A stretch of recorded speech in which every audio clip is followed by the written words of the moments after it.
The skies tore apart, flames licked the heavens as the ground itself trembled. Rivers, once serene, now boiled with fury as mountains cracked and crumbled into the depths. Beleriand, the land of legends, was falling into ruin, engulfed by the wrath of powers far greater than any mortal force. The earth split asunder, and the sea began its merciless march inland, throwing the once beautiful kingdoms beneath its unforgiving waves. As the War of Wrath reached its pinnacle, Morgoth's defeat seemed certain, and yet the cost was immeasurable. The Valar had finally come to Middle-earth, sending their armies to confront the Dark Lord, and the power unleashed was more than Beleriand could withstand. The land itself was not only a battlefield, but it was also a casualty of war. What had once been a realm of glory of noble kings and tragic heroes was now reduced to nothing more than a legend. Simply put, it was no more. But this wasn't how it all began. Once upon a time, it had been a land of beauty, a place of hope and triumph. How did it come to this? What led to the cataclysmic end of a land that had shaped the destinies of elves, men, and even the Valar themselves? To understand the fall, we must go back to the very shaping of the land. Long before the sun and moon had risen in the skies, this land was born in an age when only the stars illuminated the world.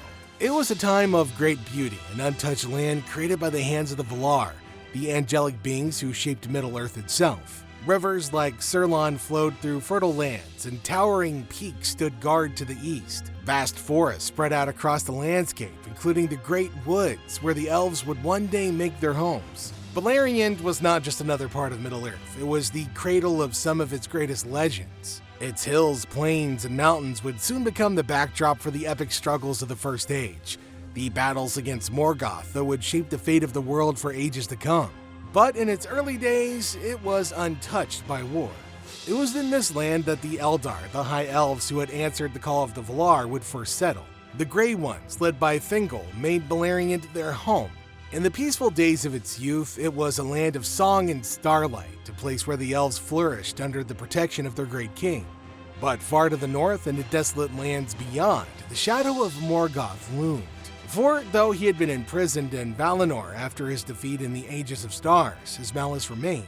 The elves, however, were unaware of the darkness stirring beyond their borders. They lived in peace, their hearts filled with the music of the stars as they built their homes and tended their lands. That peace would not last. Morgoth, once the mightiest of the Valar, had returned to Middle-earth, bringing with him a darkness that would forever change the fate of the land. He had stolen the Silmarils, the holy jewels crafted by Feanor, and he sought to dominate all of Middle-earth from his fortress in Angband in the far north. The fires of war had been ignited. The first conflict between Morgoth and the elves began almost immediately upon his return. As Morgoth unleashed his monstrous legions, orcs, balrogs, and creatures more terrible than words could describe, onto the lands, the elves found themselves caught in the struggle for survival. The Battle Under Stars marked the first major clash, as Feanor and his people, the Noldor, chased Morgoth across the land, seeking vengeance for the theft of the Silmarils. But it wasn't only the Noldor who chose to fight. Thingol, the mighty king of the Sindar, fortified the realm of Doriath, creating the magical barrier, aka the superpowered girdle. It was a shield of enchantment that kept Morgoth's armies at bay. Doriath became a sanctuary, a beacon of hope in the ever-darkening land. Yet outside of the safety of Doriath, the rest of the land burned. Morgoth's forces, driven by his lust for power, ravaged the land, and the siege of Angband began. For many years, the Noldor and Sindar fought valiantly, pushing back Morgoth's advances and holding him within the dark walls of his fortress. But as the years passed, it became clear that Morgoth's power was growing. The elves, divided by the tensions between the Noldor and Sindar, struggled to maintain their unity. The Noldor, newly arrived from Valinor, had brought with them the curse of Feanor's oath, and that curse would soon bring ruin to all who dared to oppose Morgoth. As the shadow of Mordor spread across the land, the elves held firm. Their strength was not only in their valor, but also in the mighty kingdoms they built, fortresses of light that stood defiant against the creeping darkness. But for all their beauty and power, even these great realms could not withstand the full weight of Morgoth's malice. With the arrival of the Noldor, led by Fingolfin and his kin, the fate of Beleriand would forever change. You see, the Noldor were a proud and powerful people, having come from the undying lands of Valinor, driven by vengeance and the desire to reclaim the Silmarils stolen by Morgoth. They were mighty in battle, their swords forged in the light of the two trees, and they brought with them the knowledge of the Valar. And yet with them also came the curse of Feanor, a terrible oath sworn by him and his sons, binding them to reclaim the Silmarils at any cost. This path, this oath, driven by pride and vengeance, would soon tear the elves apart. For a time, the Noldor brought hope to Beleriand. Fingolfin established his realm in the north while his brother's children founded new cities. Finrod was wise and noble and built the magnificent kingdom of Nargothrond, a city carved into the stone cliffs along the river Narog, hidden from Morgoth's sight. Nargothrond was a place of strength and refuge, its halls filled with music and learning. Finrod's heart was noble, and he was unlike many of his kin who had grown suspicious of men. When Beren, a mortal, came to him seeking help, Finrod saw in him a glimmer of hope, a chance to right the wrongs of the past. Their bond of friendship would lead Finrod to join him on a perilous quest for one of the Silmarils, a decision that would ultimately seal his fate. Yet, Finrod's choice was rooted in love, trust, and the belief that alliances with men could reshape the world.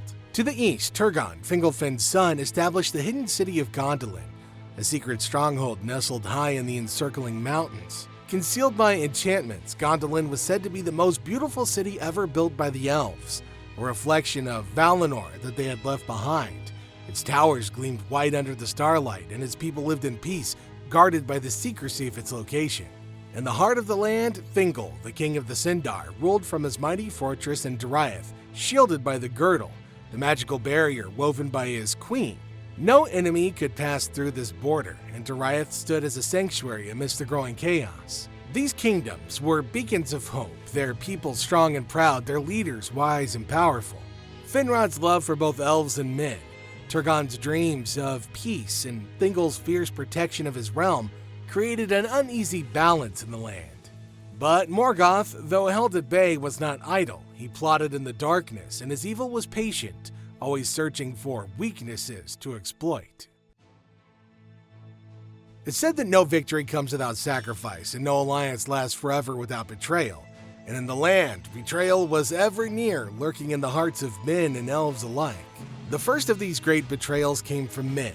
For while some of the race of men had allied themselves with the elves, others were more easily swayed by Morgoth's promises. Chief among them were traitors like Ulfang the Black, whose people had been welcomed by the elves. But when the time came for the final assault on Morgoth's fortress during the Battle of Unnumbered Tears, Ulfang and his followers turned on their elven allies, striking them down at the moment of their greatest need. This treachery turned the tide of battle, leading to a catastrophic defeat for the forces of good. It was a crushing blow. The armies of the elves and their allies were decimated, their hopes shattered. Fingon, the High King of the Noldor, was slain, and many of the noble houses of the elves and men were lost. The great siege of Angband was broken, and Morgoth's forces swept across Beleriand, laying waste to everything in their path. But the betrayals did not stop with men. In the heart of Doriath, another treachery would unfold, one that would have far-reaching consequences not only for Beleriand, but for the entire history of Middle-earth.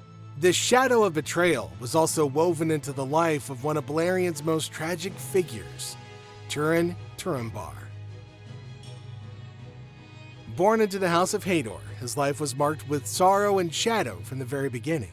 His father had been captured by Morgoth after the catastrophic Battle of Unnumbered Tears, and as punishment, Morgoth placed a curse upon his family, forcing him to witness from afar the destruction of all that he loved. Túrin, still a child when his father was taken, grew up with the heavy weight of this curse unknowingly upon him. He was sent to Doriath, where Thingol, king of the Sindar, took him as a foster son.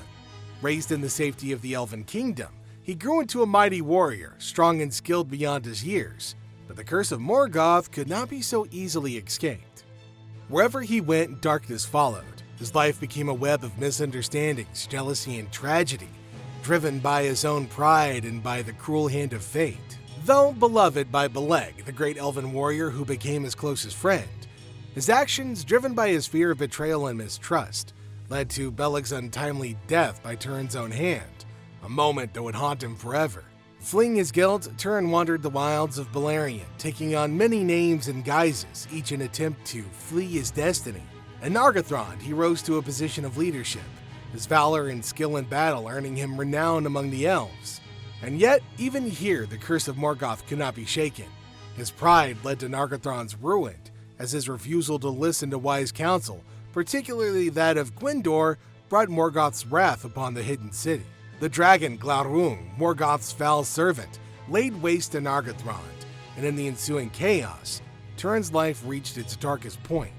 Though he slew the dragon in an act of tremendous courage, the dragon's dying breath revealed to Turin the full weight of Morgoth's curse. He learned of the tragedies that had unfolded around him, including the cruel fate of his sister, whose memory had been lost due to the dragon's malice. Devastated by the revelation that he had been the instrument of his family's doom, he could no longer bear the burden of his fate. In despair, he took his own life with the same blade that had slain the dragon.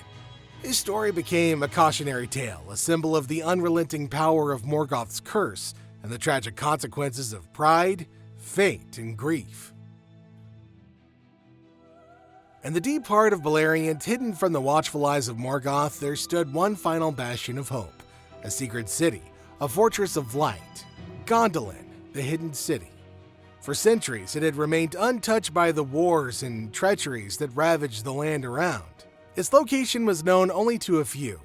Under the leadership of Turgon, son of Fingolfin, Gondolin flourished in peace and beauty. But Gondolin's peace was not to last. Even the most carefully guarded secrets can be discovered, and no stronghold is truly impenetrable. The fall of Gondolin began not with a sword or a battle, but with a single act of betrayal. Turgon's nephew harbored a dark and secret desire. He lusted after Turgon's daughter, but she loved another, a mortal man, who had come to Gondolin by the will of the Valar. In his jealousy and despair, he fell prey to Morgoth's whispers. He was captured while searching for ore beyond the mountains, and under the torment of Morgoth's servants, he revealed the hidden location of Gondolin. Morgoth, ever cunning, bided his time, and then in one terrible moment, he struck.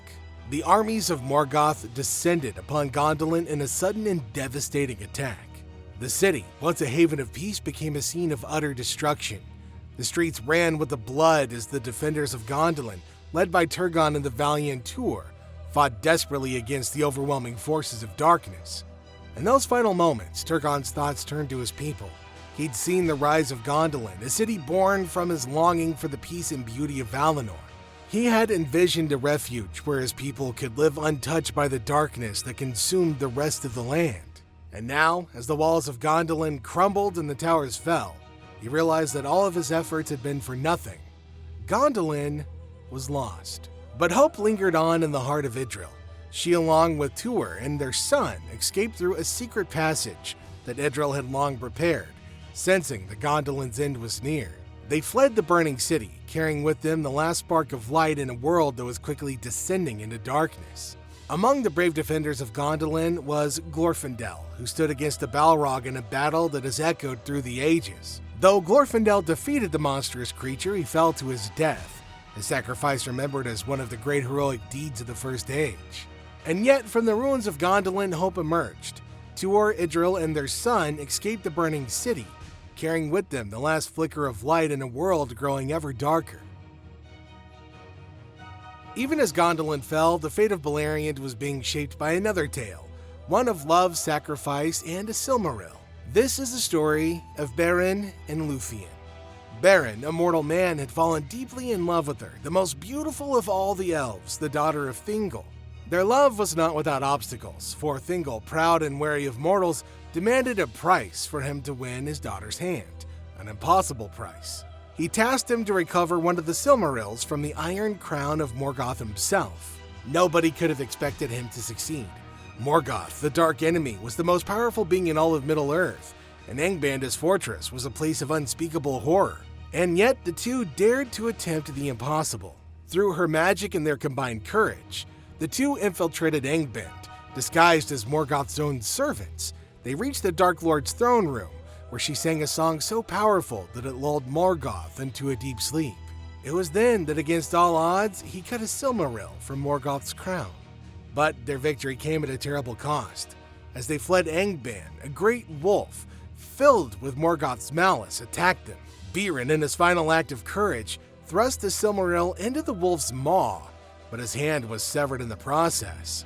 The wolf, now driven mad by the power of the Silmaril, rampaged across Beleriand. Even though the two eventually returned the Silmaril to Thingol, Beren died from his wounds. In her grief, her spirit departed to the lands of the Keeper of the Dead. There, in a plea that has never been equaled, her song moved even the Keeper of the Dead to pity. For her love, she was granted the right to live again alongside her husband, but as a mortal, with their fates now bound to the world of men. The quest for the Silmaril, though successful, marked the beginning of the end for Beleriand. For the Silmarils, powerful and coveted, would continue to shape the destiny of Middle-earth, leading to more strife and bloodshed. The Silmarils, crafted by Feanor, had long been a source of both beauty and destruction. The oath, sworn by Feanor and his sons to reclaim the Silmarils at any cost, continued to haunt the Noldor. Even after the great deeds of Beren and Luthien, the sons of Feanor could not rest. They were bound by their oath, driven to madness by the desire to possess the gems. As time passed, their relentless pursuit led to further betrayal and bloodshed. The kin-slaying at Doriath was one such tragedy, and their desperation to reclaim the Silmaril that Beren had won, the sons of Feanor attacked the very people they once called kin. The kingdom of Doriath, once the heart of the land, was destroyed in the ensuing battle. Thingol had already been slain by then, and the Silmaril that Luthien had brought back was now in the hands of others, destined to bring even more sorrow. But this was not the end. In the years that followed, the sons of Feanor would commit yet another kinslaying. This time was at the havens of Surlon, where the remnants of Doriath had fled. The once proud Noldor, consumed by their oath, had become the instruments of their own destruction. But even in the darkest of times, hope remained. Now that hope lay in Eärendil, the son of Tuor and Idril, who had escaped the ruin of Gondolin. He was blessed with both elven and human blood and was destined to change the fate of Middle-earth. With the Silmaril that Beren and Luthien had won, he sailed into the west, seeking the aid of the Valar. It was an act of desperation, a plea for mercy from the mighty powers of Valinor, who had long turned their gaze away from the troubles of Middle-earth. Against all odds, his voice was heard. The Valar, moved by his courage and by the great sorrow that had befallen Middle-earth, finally resolved to act. And so began the greatest war in the history of Middle-earth, the War of Wrath. The Valar sent out their most powerful forces, and even the spirits of nature itself, to confront the Dark Lord once and for all. The skies darkened as the host of Valinor crossed the sea and set foot upon the shores of Beleriand.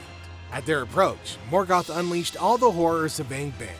Orcs, Balrogs, and dragons swarmed forth from the north, their numbers overwhelming, their cruelty unmatched. Among them was Encalagon the Black, the greatest and most fearsome of all dragons, whose wings blotted out the sun.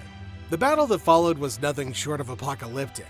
The very earth trembled as the forces of light and darkness clashed. Mountains were torn apart, rivers ran with blood, and entire landscapes were reduced to rubble.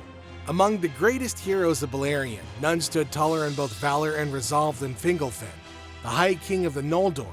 When Morgoth's army swept across the land, burning and destroying all in their path, he saw the destruction of his people and the ruin of the lands that he had sworn to protect. Driven by grief and rage, he made a choice that would echo through the ages. Alone, he rode to the gates of Angband, the fortress of Morgoth. There, in the shadow of the Dark Lord's throne, he called out a challenge. His voice rang like thunder, demanding that Morgoth come forth and face him in single combat. Morgoth, though the most powerful of the Valar, feared Fingolfin's wrath, for the High King of the Noldor was filled with a fire that even the Dark Lord could not ignore. But to refuse the challenge would be a blow to his power, so Morgoth stepped forth from his fortress. The battle that followed was the stuff of legend. Fingolfin fought like a force of nature, his sword shining like ice, striking Morgoth 7 times and wounding the Dark Lord before he was finally brought down. With each strike, the earth trembled, and even Morgoth, the great enemy of the world, was driven back. Though Fingolfin ultimately fell, his defiance left Morgoth maimed, his pride shattered. Forever after, Morgoth would walk with a limp, a permanent reminder of the High King's courage.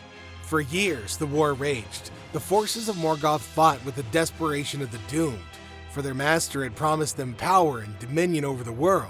But the host of Valinor was unyielding. One by one, the creatures of Morgoth fell, until at last even the mightiest of them all, and Calagon, was slain. The land itself had been broken by the conflict. Once the crown jewel of Middle-earth, it lay in ruin. The cataclysm that followed the defeat of Morgoth was devastating. The forces unleashed in the battle were so great that the very shape of the world was changed. Mountains crumbled, valleys were swallowed by the sea, and entire regions were submerged beneath the rising waters.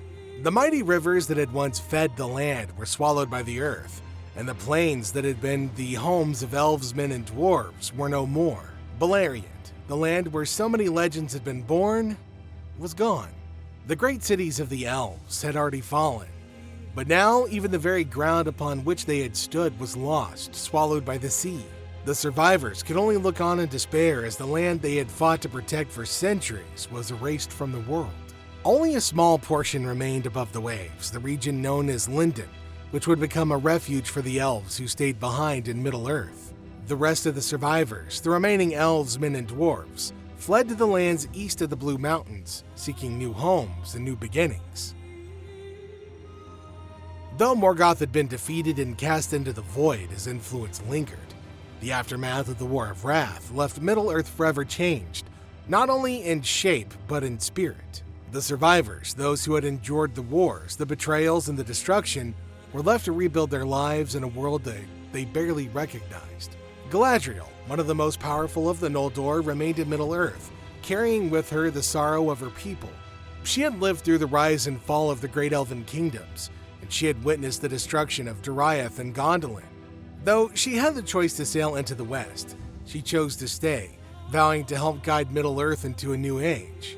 And yet her heart always carried the weight of those lost in Beleriand, the kin who had fallen, the cities that had been razed to the ground, and the land now submerged beneath the sea. Elrond would go on to play a key role in the ages that followed. Having chosen the life of an elf, Elrond remained in Middle-earth, eventually establishing the refuge of Rivendell, a sanctuary of wisdom and peace in the tumultuous Second and Third Ages. Elrond, who had witnessed the destruction of Beleriand as a child, carried within him both the memories of that lost world and the burden of ensuring that its lessons would not be forgotten. Círdan the Shipwright, one of the oldest of the elves, remained in Middle-earth, tending to the Grey Havens, where the ships that bore the elves to Valinor would depart. He too remembered the old world, and as the ages passed, he watched the dwindling numbers of his people as they sailed west, until his own time would come. The men of the House of Hador, once great allies of the elves, found new homes in the east, and from their bloodline, the line of Elros would continue, shaping the future of Numenor and the kingdoms of men. Though Beleriand was gone, its legacy lived on in the hearts of those who had survived. It was more than just a land, it was the stage for some of the most significant events in the history of Middle-earth. It was the birthplace of legends, where elves, men, and dwarves fought and bled in the struggle against Morgoth, the first Dark Lord. The First Age had ended in Cataclysm, but it left behind a legacy of both sorrow and hope that would echo through the following ages. The elves who had once walked the forest and plains would never forget their lost kingdoms. The survivors of the Noldor carried the grief of their destroyed cities into the new lands that they settled in Middle-earth. For the Noldor, the memory of their greatest cities haunted them for centuries. Galadriel, one of the most powerful and wise of the Noldor, carried the weight of her people's tragic history.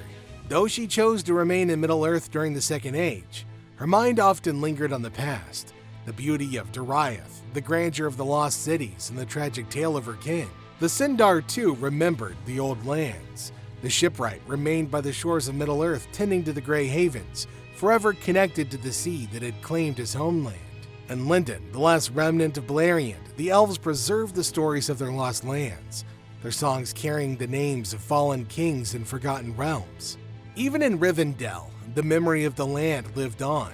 Elrond was a living reminder of the old world. He'd witnessed its destruction as a child, and that loss shaped him, turning Rivendell into a sanctuary of lore and remembrance, where the tales of heroes were preserved. But despite their sorrow, the elves also carried forward the hope that had been kindled in the darkest of times. The light of the Silmarils, though lost from the world, still shone in their hearts. Beleriand had been destroyed, but its spirit endured in the elves' resilience and wisdom. The men of the land had suffered greatly in the First Age, but their loyalty to the elves and their courage in battle had not been forgotten. For their valor, they were rewarded with a new homeland, an island far to the west beyond the reach of Middle-earth. This land was Numenor. The survivors of Beleriand's House of Hador and other great houses of men settled in Numenor, and there they established one of the greatest civilizations in the history of the world. Elros, the brother of Elrond, became the first king of Numenor, founding a dynasty that would last for millennia. The Numenorians, blessed with long life and great wisdom, became the mightiest of men, their ships sailing the seas of the world, bringing knowledge and aid to distant lands. But even as they prospered, the Numenorians never forgot their origins. The stories of their lands and of their people and of the great wars against Morgoth were passed down through the generations. They remembered their alliance with the elves, and for many years they remained close allies of the Eldar, fostering peace and prosperity across the world. The Numenorians, like their forefathers, would eventually face their own struggles with darkness. The shadow of Morgoth, though vanquished, would return in the form of his lieutenant Sauron, and the lessons of Beleriand would once again be tested as the men of Numenor faced their own trials. But just as Morgoth's influence lingered, so too did the power of the Silmarils, whose light and legacy continued to shape the world long after the fall of Beleriand. Of the three, one had been lost in the depths of the sea, another had been cast into the fires of the earth, and the last had been lost to the skies.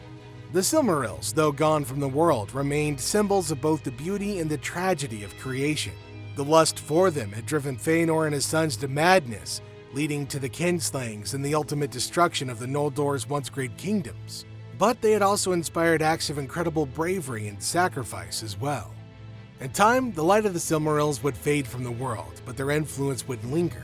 In the Third Age, the descendants of those who had fought and suffered for the Silmarils, elves and men alike, would face a new evil, the servant of Morgoth, who had survived the fall of his master and now sought to dominate Middle-earth in his place.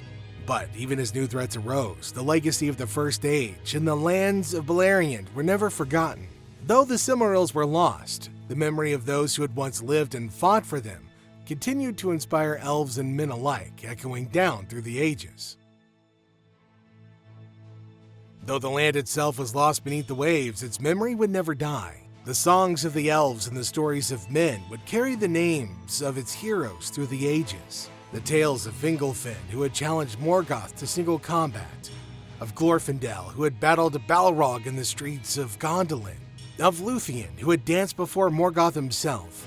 All these stories would live on, inspiring future generations. Among the elves, the loss of the land was a wound that never fully healed. Elrond gathered the ancient songs and stories of the First Age, preserving them for the future. And Lindon, the elves who remained, kept alive the traditions of their ancestors, singing of the lost lands and voices that echoed with both sorrow and hope. Even among men, especially the Numenorians, the stories of heroic deeds were passed down through the generations, shaping the cultures and values of their descendants. The memory became a beacon of courage in the face of overwhelming darkness, a reminder that even in the darkest of times, there could be hope. Its legacy was one of both sorrow and hope. It was a land where kingdoms rose and fell, where heroes lived and died, and where the fate of the world has been decided. Though it's now gone, its stories would continue to echo through the halls of Rivendell, the courts of Numenor, and the ancient forest of Middle-earth. And so, the story of Beleriand, its rise, its fall, and its enduring legacy comes to an end. But the tales of Middle-earth are far from over. There are still many mysteries, legends, and heroes yet to uncover. And if you want to continue exploring the rich history of Tolkien's world with us, make sure to hit the subscribe button, ring the bell, and hit the thumbs up so you never miss a new video.